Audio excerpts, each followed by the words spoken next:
Once again, within our time and generation, the nations face the solemn challenge history has thrust upon them: to build, amid the parting clouds of war, a peace which shall be real and indivisible.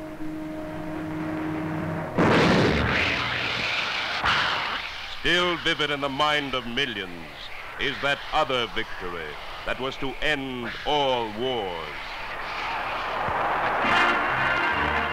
Still vivid those spectacles of 27 years ago, when the men came marching home to a world made safe for democracy.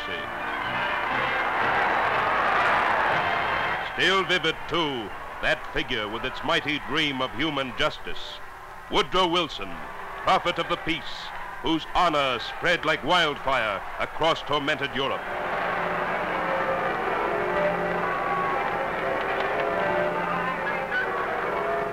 Wilson, who called upon the world to renounce war forever as a means of settling disputes. And many there are who recall the hope that greeted the founding of the League of Nations with its great new concept of collective security against attack. For surely a new understanding had dawned when so many nations could declare, if any member of the League resorts to war, it shall be deemed to have committed an act of war against every other member. And they recall as well how there slowly dawned instead the bitter truth that in a world of deeds, the only weapons of the League were words.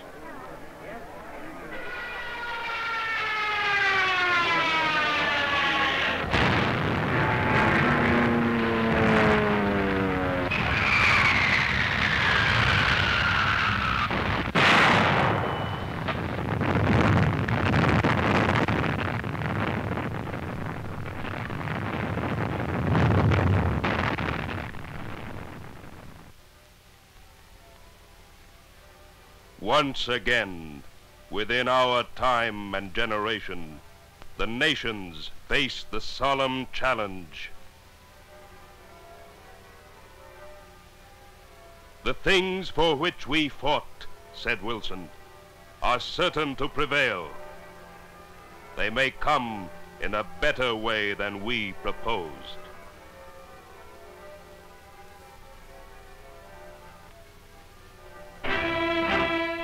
At Dumbarton Oaks, near Washington, in August 1944, a conference took place among the 4 major allies of the Second World War. Purpose of their meeting was to prepare for submission to all the United Nations a tentative plan for the future maintenance of peace.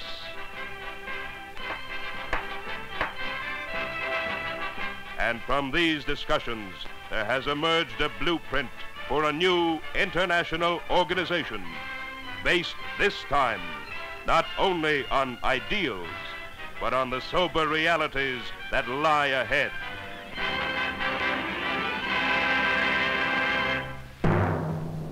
The post-war world this plan envisages will be composed of separate sovereign states. Among them will be the United Nations, first members of the new organization. And among these, in turn, there will be 5 great powers, the Big Four and France. Like the League of Nations, the new world body will have a General Assembly, but the actual task of peacekeeping will be in the hands of a smaller Security Council, of which the 5 great powers will be permanent members. For as they look back at the past, the delegates saw good reason why those responsible for law and order should be relatively few. They remember Japan's attack upon the Chinese province of Manchuria. And they remembered how Nippon's spokesman arraigned before the full assembly of the League well knew that too many of his listeners had other things to think of at the time. For in that year of 1931, hunger and depression at home loomed larger in the minds of many statesmen than troubles far away.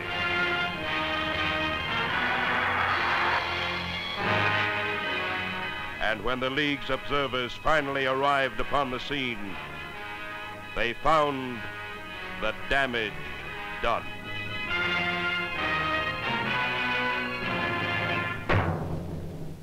To give the new Security Council power to deal with breaches of the peace, the planners of Dumbarton Oaks proposed that it shall be free to act anywhere in the world at any time.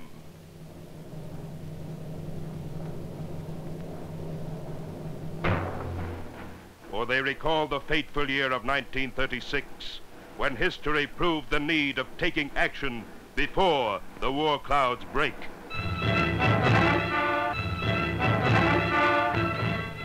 For it was then that the armies of the Spanish insurgents launched their revolt against the government and swiftly turned all Spain into a battlefield.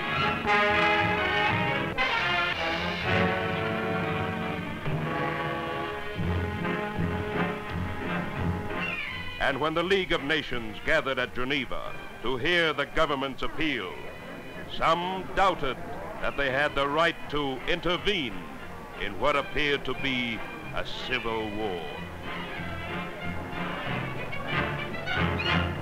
And while the Assembly argued through the days of crisis, Spain's Foreign Minister, Alvarez del Valle, looked on in despair. For he knew that what was taking place on Spanish soil was of grave concern to every peaceful nation. That Nazi Germany and Fascist Italy were testing out their new techniques of lightning attack.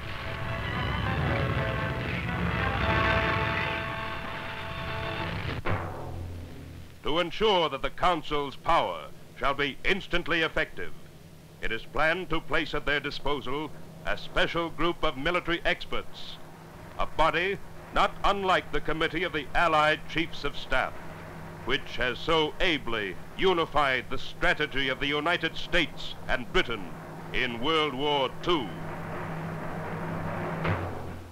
For at Dumbarton Oaks, they recalled another grim event that showed the need for unity of purpose. They remembered the time when Mussolini's legions marched from Rome to conquer for their master a place in the sun in Ethiopia.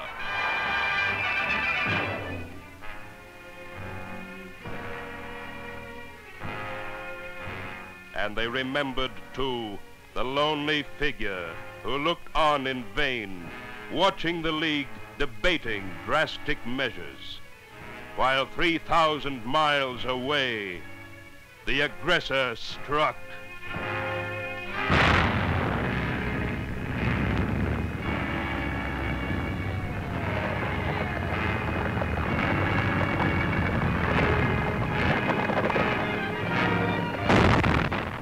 And with the lessons of this war in their minds, they realize that future aggression, if it comes, will come with terrible violence and without warning. And for this reason, they proposed that the foundations of tomorrow's peace shall rest upon preventive military power.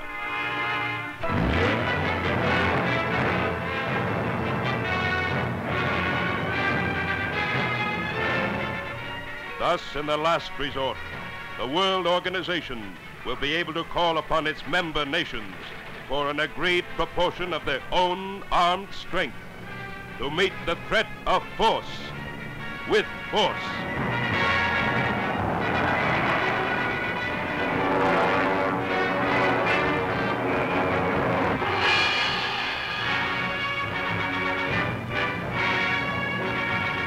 Such is the plan for the maintenance of law and order in our time. Not sketched upon a dream, but reasoned from the stern realities of history.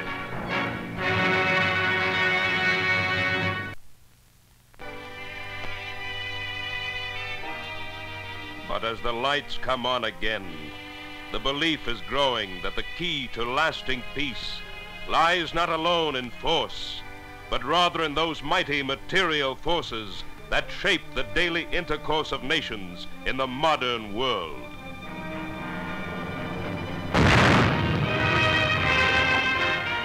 Everywhere it is being said that only a new vision of the earth itself and its abundance can secure the human contentment so vital to goodwill between the peoples. A vision which sees as a common heritage the natural riches on which all men depend for comfortable living.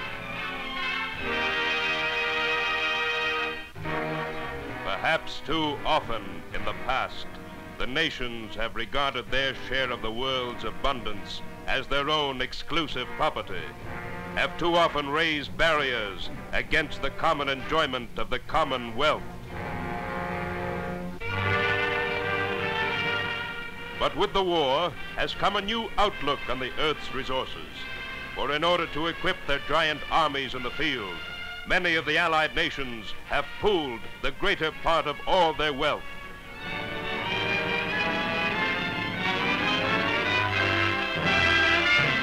And they say today that only such a policy of mutual aid for mutual advantage can ensure the plenty so essential in the peace to come.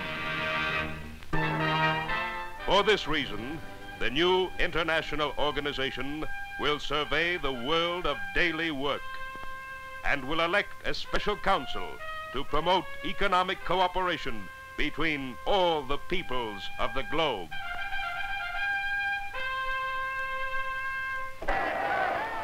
To some, such schemes appear impractical.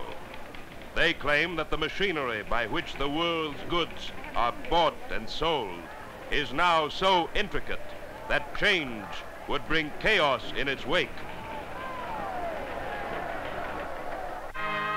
But already the United Nations are taking joint action in 3 great fields of reconstruction: relief and food and money. From liberated areas, reports are coming in of living standards perilously low, of hunger so acute as to endanger political stability,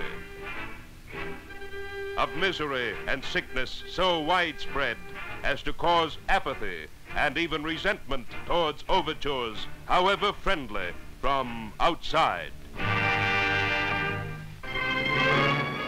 In setting up the organization known as UNRWA, the United Nations have recognized it as a task of common world interest to bring relief to devastated lands. And there is now flowing to the ports of Europe a steady stream of food and clothes and medicine.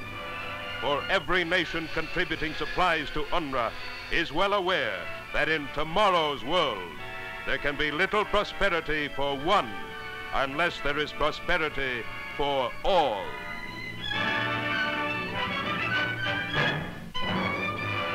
Meanwhile, UNRWA is grappling with an even graver problem: the care of some 20 million people whom the tide of war has swept from hearth and home. And throughout the camps set up to house these men and women, there has spread, as if by magic, that forward-looking spirit which turns each canvas town into a self-governing community, preparing its citizens for the day when they will take their place in the new community of nations.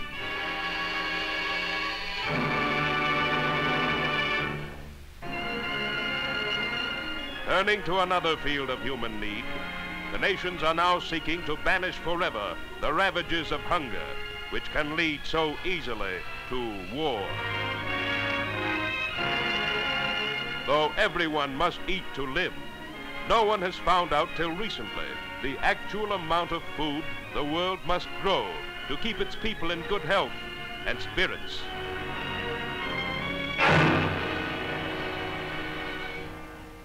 And there are very few who have even been conscious of the terrible reality that 2/3 of the human race has always lived on the verge of starvation.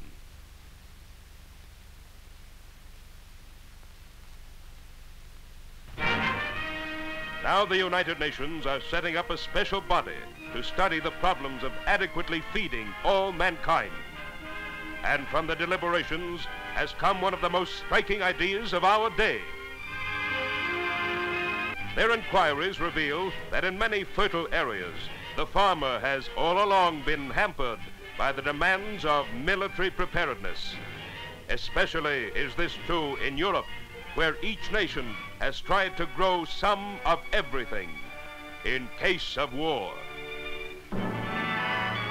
And they are now proposing that as Europe replants its plundered fields, it should do so on a new plan, a plan which would see the entire continent and perhaps eventually the whole earth as a single food pool, each country contributing those crops which nature has best fitted it to grow. They point out that there is no reason why so vast a plan for increasing the Earth's abundance cannot be achieved in time, provided that the nations, large and small alike, have the will to do it. And they point out as well that it is perhaps the only way in which the plague of famine, and all that plague implies, can finally be driven from the world.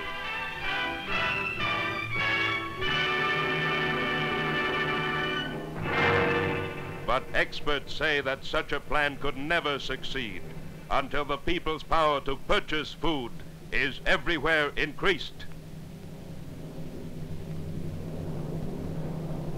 They emphasize that certain countries, especially in the New World, will soon be seeking markets for the new products of their wartime factories, that there will be big reserves of manpower for whom employment must be found. At the same time, other lands in Europe and in Asia will stand in dire need of machinery for reconstruction and might even be unable to secure it because they lack the ready funds to pay. At the Bretton Woods Monetary Conference, economists met from all over the world to find ways of bringing buyers and sellers together in the post-war years. Outcome of their discussions was a plan for an international bank to which each nation will contribute according to its wealth and from which each may borrow a limited amount. By this means, nations impoverished by war will be able to order what they need, knowing that a common pool of credit is behind them. Knowing, too, that their orders will help create employment in those countries now in a position to produce and sell.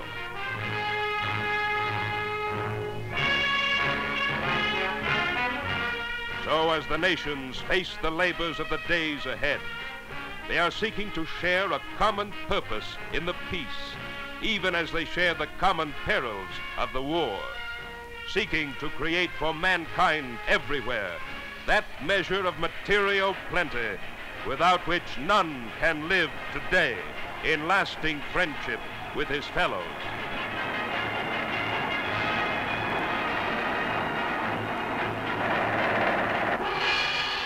Thus then we face the challenge. For the maintenance of law and order in our time, we look principally to those great powers whose military might best fits them to enforce it.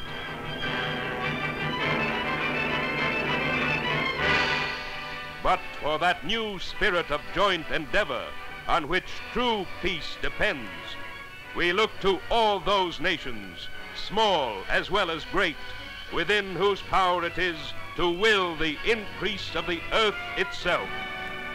So when this time the men come marching back, it may be to a world on the march itself, to new horizons of adventure.